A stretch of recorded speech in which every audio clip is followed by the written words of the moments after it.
దాదాపు 250 ఏళ్ల చరిత్ర కలిగిన రాజేంద్రనగర్ చెరువు దుస్థితిపై బిగ్ టీవీ కథనాలు ప్రసారం చేసింది. తాగునీటి చెరువు నీటి కుంటగా మారిన విషయాన్ని కళ్లకు కట్టింది.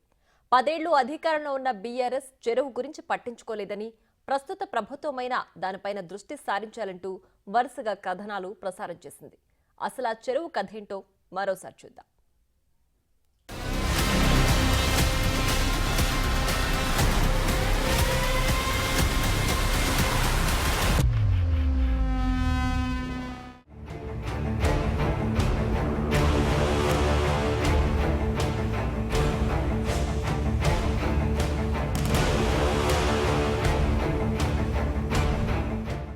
250 ఏళ్ల చరిత్ర గల చెరువు. రాజులకు, పేదలకు తాగునీరిచ్చిన సరస్సు.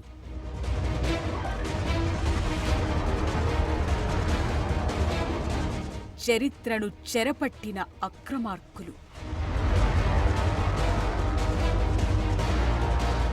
నామరూపాలు లేకుండా చేసిన గత పాలకులు. ఇది చెరువా, మురికికుంట అనే దుస్థితి.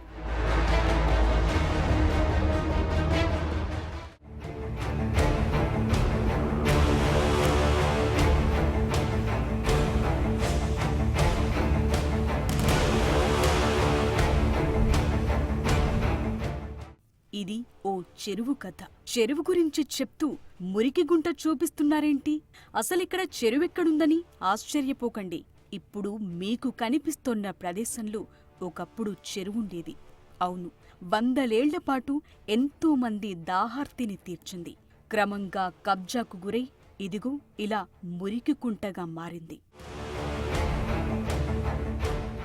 ఆ చెరువుకి ఓ చరిత్ర ఉంది. ఎంతో మంది రాజులు ఆ చెరువు నీటిని తాగడమే కాదు, ఎంత దూరమైనా తీసుకువెళ్లేవాళ్ళు. 250 ఏళ్ల చరిత్ర కలిగిన ఆ మంచినీటి చెరువు ఒకప్పుడు ఇక్కడ ఉండేదా అని మాట్లాడుకునేలా మాయమైపోయింది. అసలు చెరువు ఏమైపోయింది, ఎక్కడికి పోయింది అని తెలుసుకోవాలనుకుంటున్నారా? అయితే ఈ స్టోరీలోకి వెళ్లాల్సిందే. నిజాం అలీఖాన్, అసఫ్జా పాలనలు అప్పటి హైదరాబాద్ ప్రధాని నవాబ్ మూసా ఖాన్ రుక్న్ 1770లో ఈ సరోవరం నిర్మించారు. అయితే 100 ఏళ్లపాటు స్వచ్ఛమైన చల్లని తాగునీటిని అందించిన రాజేంద్రనగర్లోని బొమ్రుకుడ్ దౌలా సరస్సు గత 10 సంవత్సరాల్లో శరవేగంగా ఆక్రమణకు గురయ్యింది. చెరువును మొత్తం చదును చేసి అడ్డగోలు నిర్మాణాలకు శ్రీకారం చుట్టారు. దీంతో తటాకం కాస్త కుంటగా మారింది. రాజేందర్ నగర్ కింగ్ కాలనీ బూమ్రావుద్ రౌద్ సరస్సు వద్ద ఉన్నాం ప్రస్తుతం మనం. ఈ సరస్సు 250 ఏళ్ల చరిత్ర కలిగిన సరస్సు. గతంలో ఇటు ఏదైతే చెరువులు ఉంటాయో వీటన్నిటిని కూడా గొలుసు కట్టు చెరువులు అనేవాళ్ళు. ఒక చెరువుకి ఇంకొక చెరువుకి అనుసంధానం ఉండేది. ప్రస్తుతం మనం ఉన్నటువంటి ఈ చెరువు అంతా కూడా దాదాపు 5 ఎకరాల పైనే ఉంది. ప్రస్తుతము 1/2 ఎకరం మాత్రమే మిగిలి ఉంది. ఎందుకంటే ఈ చుట్టుపక్కల ఇంటి నిర్మాణాలన్నిటినీ కూడా చెరువుకి సంబంధించినటువంటి ప్రాంతాన్ని ఆక్యుపై చేసి నిర్మాణాలు చేపడుతున్నప్పటికీ గత ప్రభుత్వం నుంచి ఈ నిర్మాణాలన్నిటినీ కూడా కొనసాగిస్తున్నారు ఇక్కడ ఉన్నటువంటి స్థానికులు.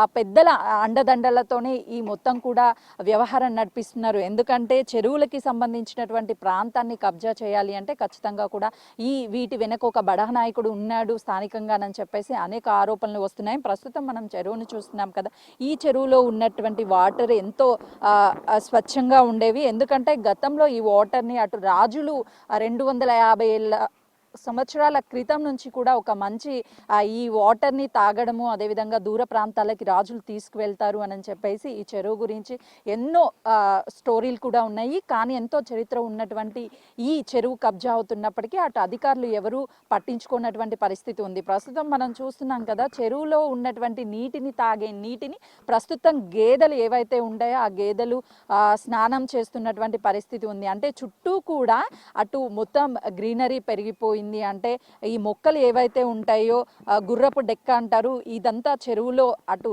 మొత్తం ఎక్కడికక్కడ మొలిచింది. అదేవిధంగా చుట్టూ అంతా కూడా ఈ ప్రాంతం ఆక్యుపై అవడంతో పాటు ఇక్కడ నిర్మాణాలు కూడా ఎంతో యథేచ్ఛగా, అంటే ఎవరు మమ్మల్ని అడ్డుకుంటారు, ఏ అధికారి వస్తారు అన్న ధీమా వ్యక్తం చేస్తున్నటువంటి విధంగా ఈ చుట్టుపక్కల నిర్మాణాలు అయితే మాత్రం చేస్తున్నారు. అప్పటికి ఈ చెరువుని కాపాడేందుకు చుట్టుపక్కల ప్రహరీ గోడ ఏదైతే నిర్మించారో ఆ ప్రహరీ గోడని సైతం కూడా మొత్తాన్ని తీసేసి వాళ్ళు ఈ ఇంటి నిర్మాణాలు యథేచ్ఛగా నిర్వహిస్తున్నటువంటి పరిస్థితి ఉంది. ఎందుకంటే గతంలో అటు మిషన్ భగీరథ, మిషన్ కాకతీయ అంటూ మిషన్ కాకతీయ తీసుకొచ్చి చెరువులకి సంబంధించి మొత్తాన్ని కూడా మళ్ళీ యథావిధిగా పాత రోజుల్లో ఏ విధంగా చెరువులు ఉన్నాయో చెరువులని సంరక్షించాలి అని చెప్పి కొన్ని వేల కోట్ల బడ్జెట్ని గత బీఆర్ఎస్ ప్రభుత్వం పెట్టినప్పటికీ ఎక్కడా కూడా చెరువులు అనేవి నీట్గా ఉండకపోగా అన్ని కబ్జాలైనటువంటి పరిస్థితి ఉంది. మనం చూస్తున్నాము ఆ గోడలు ఏదైతే ప్రహరీ పెట్టారో ఆ ప్రహరీ దగ్గర చిన్న చిన్న ఇంటి నిర్మాణాలు చేస్తుంటే దగ్గరగా ఉన్నటువంటి అటు జీహెచ్ఎంసీ అక్కడ విజువల్లో చూస్తున్నాము అధికారికంగా అంటే ఆఫీస్ నుంచి జీహెచ్ఎంసీ ఆఫీసర్స్ ఇక్కడికి వచ్చి కూర్చున్నప్పటికీ వాళ్ళ ఎవరైతే స్టాఫ్ ఉంటారో వాళ్ళని తీసుకొచ్చి ఇక్కడ కూర్చోపెట్టినప్పటికీ కూడా ఈ చుట్టుపక్కలంతా నిర్మాణాలు యథేచ్ఛగా నిర్వహిస్తూనే ఉన్నారు. దాదాపు 3 ఎకరాల పాటు ఈ చెరువుకి సంబంధించినటువంటి 3 ఎకరాల పాటు అక్కడ కబ్జా ఏదైతే మనకి చుట్టూ రేకులతో నిర్మించారో అదంతా ఆ ప్రాంతం అంతా కూడా కబ్జాకి గురి అయింది.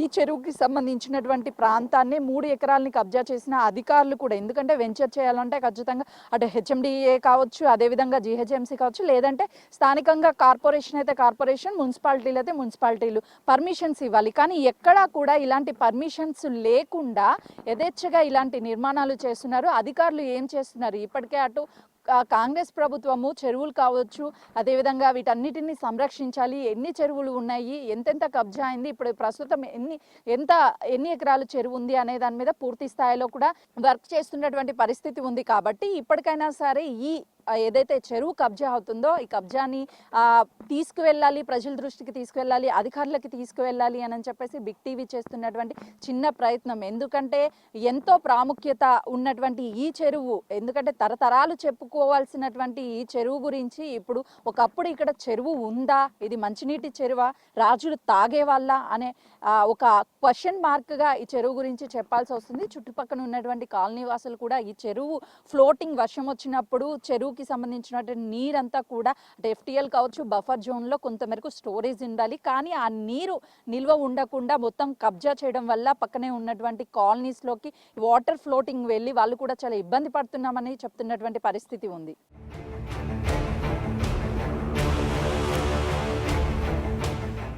పదేళ్లలో చెరువు ఏ మేరకు కబ్జాకు గురైందో తెలిస్తే మీ మైండ్ బ్లాంక్ అవ్వటం పక్కా. అవును, 2012లో చెరువు పరిస్థితి ఎలా ఉంది, ఇప్పుడెలా ఉందో క్లారిటీతో మీరే చూడండి. 2012లో చెరువు చుట్టూ పచ్చని పంటలతో ఉండేది. ఇకిది 2013 శాటిలైట్ ఫోటో. పొలాల మధ్య పచ్చగా చెరువు సాగుతోంది. ఇక 2014 ఫోటో చూడండి, చిన్నగా మార్పు మొదలయింది. ఇది 2015 ఫోటో. కబ్జాకు బేజం పడింది ఇప్పుడే. నెమ్మదిగా ఎండిపోతూ చెరువు ఆనవాళ్లను కోల్పోయింది. ఓసారి మీరే గమనించండి.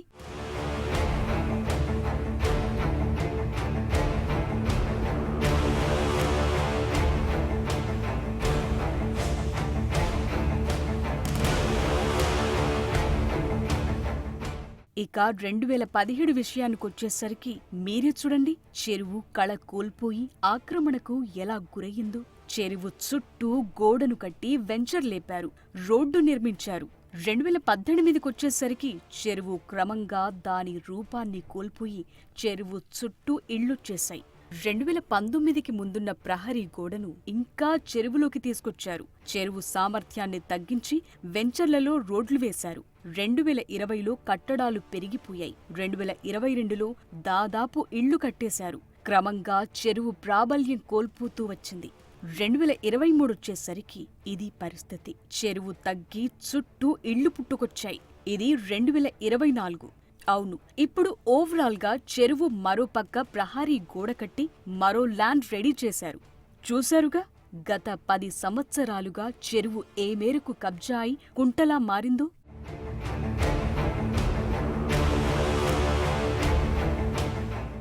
ఇక్కడ 100 ఏళ్ల నుంచి సరస్సు ఉండేదని అనేక పుస్తకాల్లో ప్రస్తావించారు. ముస్లిం పాలకుల ఆధీనంలో ఉన్నప్పుడు మహమూద్ ప్రవక్త మనవడు అయిన ఇమాం హుస్సేన్కు రిజర్వాయర్ను అంకితం చేశాడు. ఈ ట్యాంకును మూసాబాం లేదా హుస్సేని నహర్ అని కూడా పిలుస్తారు. అయితే నాటి నిజాం రాజులు దీన్ని ఎంతో అపురూపంగా చూసుకున్నారు. హైదరాబాద్ నుంచి ఢిల్లీకి వెళ్లే సమయంలో ఇక్కడ్నుంచి నీటిని తీసుకుని వెళ్లేవారు. ఈ చెరువు మీద ప్రేమతో నాడు సరస్సు క్రింద నుండి రాతి కట్టడం లాంటి ఆనకట్ట కట్టారు రాజులు. చెరువు అవతలి వైపుకు నీటిని తీసుకువెళ్లే కట్టపై రాగిపూతతో సొరంగం కూడా నిర్మించారు. అందులో అనేక రకాల మూలికలు నింపారు. తద్వారా నీరు ఔషధ గుణాలతో నిండి ఉంటుందని, అయితే హెచ్ఎండీఏ ఏర్పాటు చేసిన పార్కును ఆనుకుని డ్యాంకు అవతలి వైపు నీటి వనరు ఉన్నప్పటికీ సొరంగాన్ని వెలికితీసేందుకు ఇప్పటి వరకు ఎలాంటి ప్రయత్నం చేయలేదు.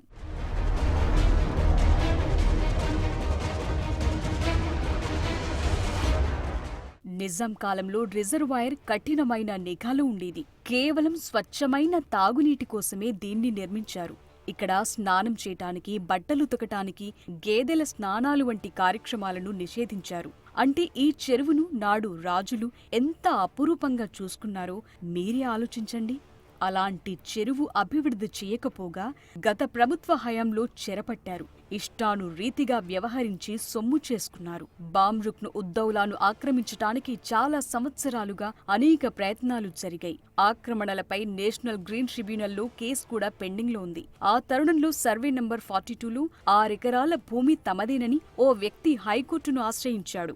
Municipal administration and urban development department, HMDA, irrigation మరియు రెవెన్యూ శాఖలను ప్రతివాదులుగా పేర్కొంటూ నా భూమి విషయంలో అధికారులు జోక్యం చేసుకోవద్దని అధికారులకు ఆదేశాలు జారీ చేయాలని కోర్టుకు వేడుకున్నారు. అయితే పిటిషనర్ పేర్కొన్న సర్వే నెంబర్ 42లో 12 ఎకరాల కంటే ఎక్కువ విస్తీర్ణంలో ఉంది. ఇందులో 3.5 ఎకరాల్లో చెరువుంది. అయితే మరో విషయమేంటంటే చెరువులు ప్రైవేటు వ్యక్తుల పేరు మీదున్న వాటిలో ఎలాంటి కార్యకలాపాలు చేయటం నిషేధం. అయితే మార్చి 2023లో పిటిషనర్ల స్వాధీనంలో ఏ విధంగానూ జోక్యం చేసుకోవద్దని ప్రతివాదులను ఆదేశిస్తూ ఉత్తర్వులు జారీ చేసింది. ఏదైనా ఉత్తర్వు జారీ కావాలంటే ముందుగా నోటీసులు జారీ చేయాలని, వాటాదారులందరి వాదనలు విన్న తరువాత మాత్రమే ఉత్తర్వులు జారీ చేయొచ్చని ఉత్తర్వులో పేర్కొంది.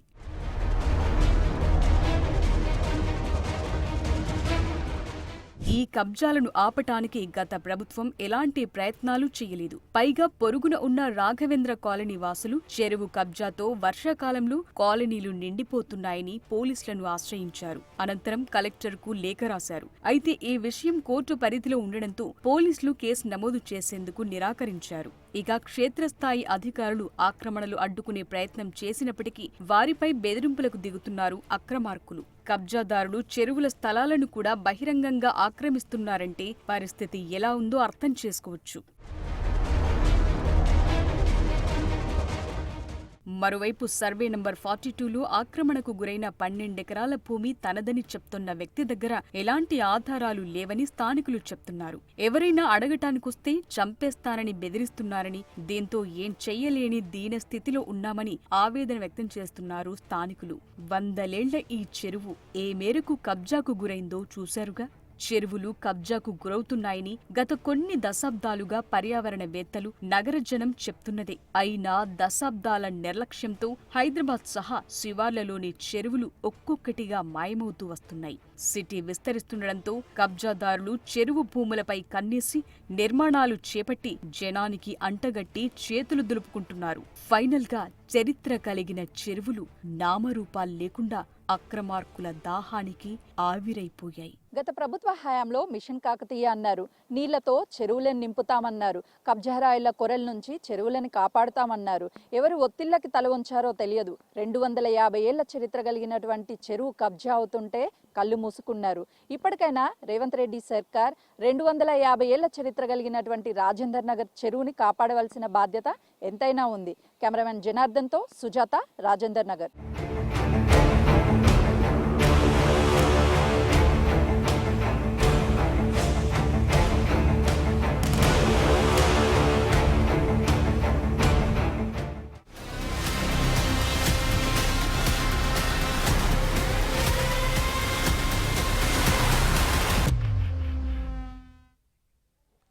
హైదరాబాద్ రాజేంద్ర నగర్లో 450 ఏళ్ల నాటి దౌలా చెరువు క్రమేణా కబ్జాకు గురైంది. రికార్డుల్లో 18 ఎకరాలుందని జీహెచ్ఎంసీ అధికారులు చెప్తున్నా కబ్జాకోరల్లో పడి ప్రస్తుతం 1 ఎకరం కూడా కనిపించడం లేదు.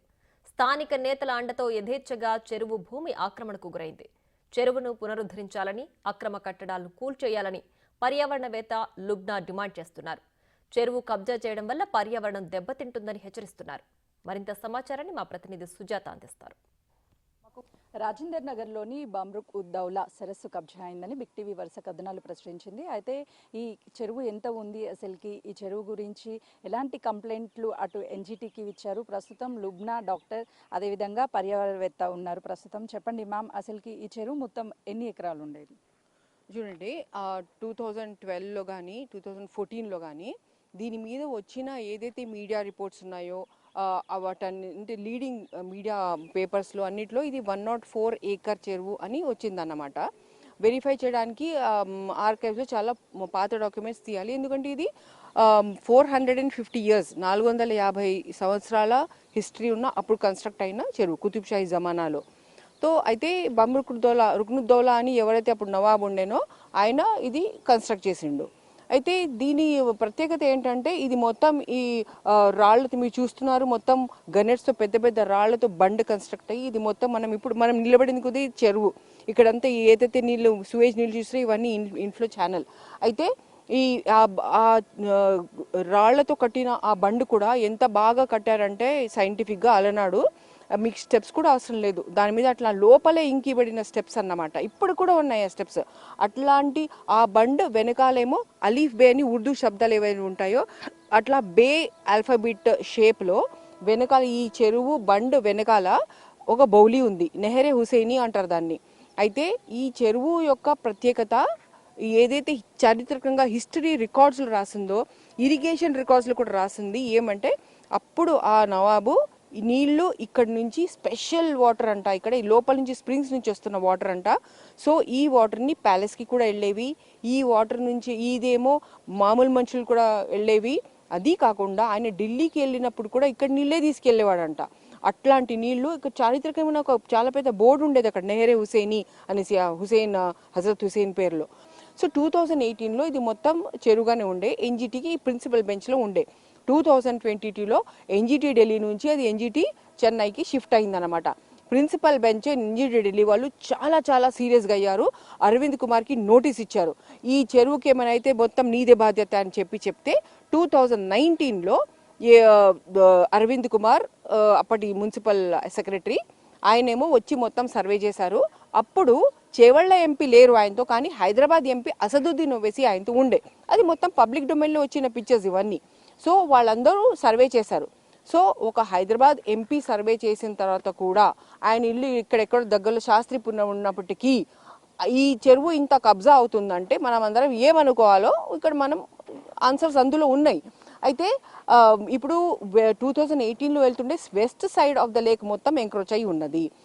అవుతున్నప్పటికీ బీటీ రోజు వేస్తున్నప్పటికీ నేను వెళ్ళిపోతే ఈ రోజు అక్కడ మొత్తం మస్జిద్లును ఇల్లీగల్ మస్జిద్ని ఇల్లీగల్ ఇల్లు. చెరువుని అలనాడు మినరల్ రిచ్ వాటర్ ఎక్కడెక్కడ తాగే వాళ్ళు అనుకుంటుంటే ఆ స్టేజ్కి మనం రిస్టోర్ చేయగలగామా? Yes, we can do. ప్రజలందరూ ఇక్కడ వాళ్ళందరూ ఈ చుట్టుపక్కల ఉన్న వాళ్ళు బోర్లు వేసుకొని డైరెక్ట్గా నీళ్ళు తాగే ఆ రకంగా రావాల్సిన అవసరం ఉన్నది. ఎక్కడి నుంచో కృష్ణ జలాలు గోదావరి జలాలు అంటే అవి పనికి రావు. అది not a sustainable, not scientific, not economic. మనకి డబ్బులు కొంచెంతో సంసారం ఎట్లా చేసుకుంటాం, కొన్ని డబ్బులతో పెద్దగా ఆదా చేసుకుని పెద్దగా మంచిగా గడపాలన్నదే సంసారం కదా. తెలంగాణ అన్న సంసారాన్ని మనం అలాగే చేసుకోవాలా. మనము ఊరికే ఇక్కడి నుంచి నీళ్ళు అక్కడి నుంచి నీళ్ళని చెప్పి గత 10 చేసినట్టు అలా చేయకూడదు. మనం చాలా డబ్బు వృధా అవుతుంది. బిగ్ టీవీలో కూడా ఈ చెరువు గురించి కబ్జా అయిపోతున్నది, కాపాడాలి అని చెప్పేసి వరుస కథనాలు కూడా ప్రచురించాము. ప్రస్తుతం ఇక్కడ ఆల్రెడీ కన్స్ట్రక్షన్ జరిగింది కాబట్టి అంటే వాళ్ళకి నోటీసులు ఇస్తే సరిపోతుందా, లేకపోతే తిరిగి ఈ చెరువుని ఏమన్నా పునరుద్ధరించే అవకాశం ఉంటుందా? అసలు ఆప్షన్ ఉందంటారా? ఏం చేస్తే దీనికి ఆప్షన్ ఉండడం కాదమ్మా, చట్టం ఏం చెప్తుంది? FTL అసలు ఏమి ఉండడానికి లేదు. అసలు చట్టం ఏం చెప్తుంది? చెరువు అనేది డైనమిక్, ఒక్కొక్కసారి అదేమో డైనమిక్గా చిన్నగా అవుతుంది, పెద్దగా అవుతుంది, ఏంటి సీజనల్ని బట్టి. సో చట్టంలో ఏముంది, చిన్నగా అయినప్పుడు అక్కడ ఎక్స్పోజ్ లేక్ బెడ్ ఎక్కడైతే ఎక్స్పోజ్ ఉందో అక్కడ చిన్న చిన్న కల్టివేషన్స్ చేసుకోవచ్చు. వీకర్ సెక్షన్స్కి అట్లా పట్టాలు గిట్టాలు ఇచ్చి అట్లా కల్టివేషన్ చేసుకోవాలా. May 31st మొత్తం ఖాళీ అయిపోవాలా, ఎందుకంటే మాన్సూన్కి హార్వెస్ట్ ఉంటే తీసుకోండి, చెరువు మొత్తం ఖాళీ ఉండాలా. అంతేగాని if you have a patta inside it is meant for cultivation, it is not meant for construction are destruction అని చెప్పి చట్టం చాలా క్లియర్గా ఉంది. కాబట్టి ఆప్షన్ లేదు, మనము చట్టంని ఫాలో అవ్వాలా, సంవిధానంని ఫాలో అవ్వాలా, ఇది మొత్తం పూడ్చేయాలా. ఆ ఇల్లీగల్ మస్జిద్, ఆ ఇల్లీగల్ కన్స్ట్రక్షన్ ఇప్పుడు 2024 జనవరి నుంచి ఏదైతే dumping eastern side of the lake మొత్తం అయిందో అది మొత్తం పూడిక మొత్తం తీసేలా, కంపౌండ్ వాల్స్ ఉన్నాయి లోపల మొత్తం తీసేలా, ఏదైతే మ్యాప్ ఇష్యూ చేసిందో ఈ గవర్నమెంట్, ఏదైతే మ్యాప్ ఇచ్చిందో, మీరు 104 ఏకర్స్ అలనాడు చారిత్రకంగా ఉంది ఎక్కడో.